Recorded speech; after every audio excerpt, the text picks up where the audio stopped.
Then there's some genuine confusion. Sex and gender are different if you regard gender an appallingly ill-defined term. People do differ widely in their temperament, and there is a rather large percentage of women who have a masculine temperament, and vice versa. And also a large number of intrinsically creative people who have more mutable identities. This cross-sex temperamental proclivity has long been noted. There are, and have always been, tomboys and more feminine girls. My personality has many feminine features. I am agreeable, compassionate/polite, and have rather high levels of negative emotion, leading me, for example, to cry too easily. This did not at all mean that I was born in the wrong body, whatever that means, or that I was really a woman. There is also confusion about the meaning of the term identity. Someone's identity is a very complex phenomenon.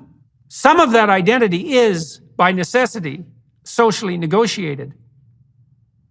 In a very basic sense, identity is the pattern of perception, assumption, and action an individual manifests while interacting with others. That is not all of what makes up identity, but it's not a bad start. Identity is certainly not merely what someone feels from moment to moment. First of all, that's a very bad measurement, and psychologists in particular, who have fallen pathetically prey to the woke, mob-enforced propaganda, once knew this. Second, what does feel mean? Exactly, and by exactly, I mean precisely, validly, reliably, scientifically. Third, it is clear, as the developmental psychologist Jean Piaget took great pains to establish, that identity is and must be negotiated with others. And that means know what you feel moment to moment is not your identity and can't be if you want to get along with others, and shouldn't be if you want to live without undue conflict and misery.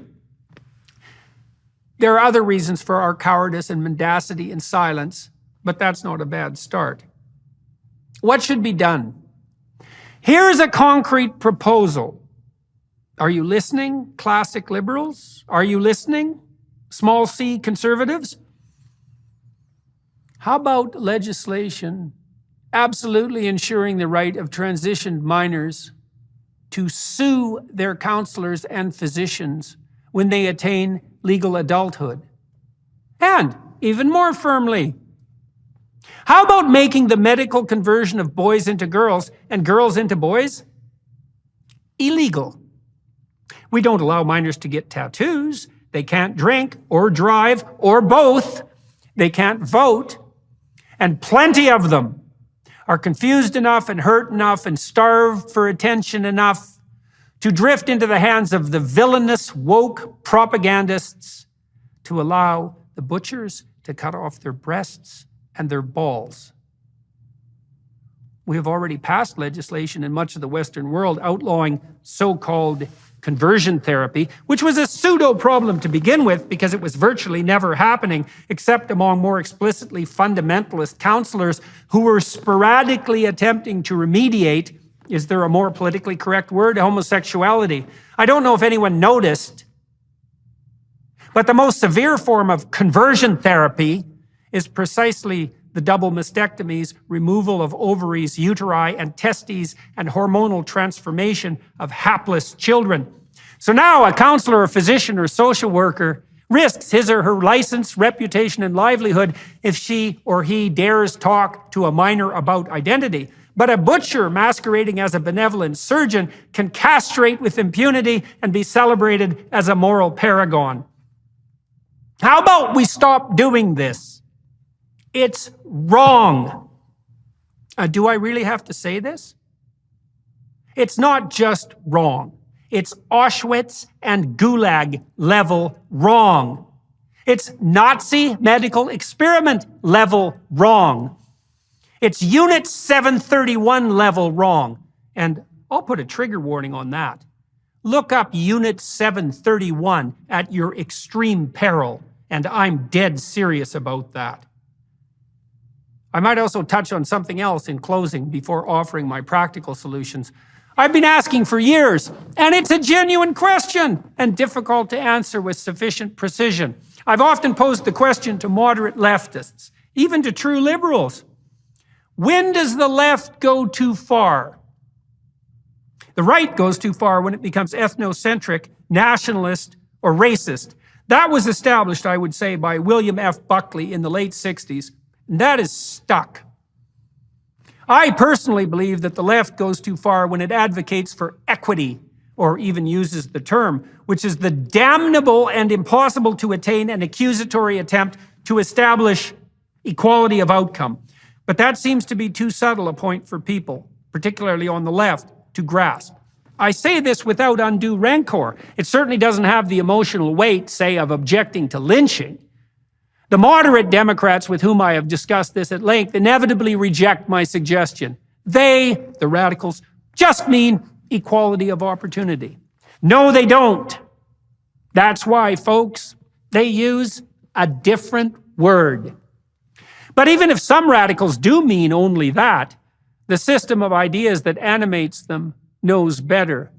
The spirit that animates the system works to implement the forceful demolition of all differences of rank, competence, ability, and wealth. And we've seen where that leads, haven't we? Or is 100 million corpses not enough? I was recently in Albania. Go to Albania, you despicable neo-communist moralizers, and see if you dare to continue your propagandizing and self-aggrandizement. Here, then, is something a bit more solid than when they promote equity as an answer to the question, when does the left go too far? When it insists that the surgical mutilation of children has become a moral necessity. When it insists that believing that is a sign of moral virtue. When it insists that opposing such action is unethical or downright criminal. Anyone care to dispute any of that? Practical solutions.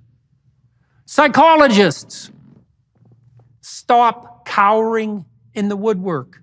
Announce that you will abide by the dictates of valid and reliable measurement that your profession so rightly insists upon, still on the statutes governing your behavior as clinicians and researchers.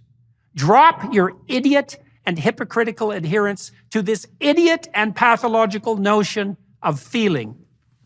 Physicians, adhere to the Hippocratic Oath. Stop your colleagues from butchering children and lobby for legal responsibility to be returned to or imposed upon those who dare continue.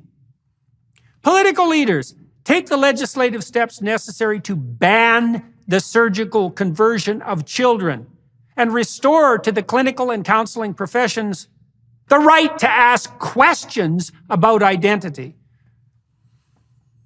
It's on you, folks, particularly you in those three groups: psychologists, physicians, politicians. Every castrated child, every young woman made artificially barren, every budding beauty, so ashamed of her breasts that she lets a Machiavellian psychopath cut them off. Have some courage and some fortitude. Man the barricades and keep the degenerates away from the children.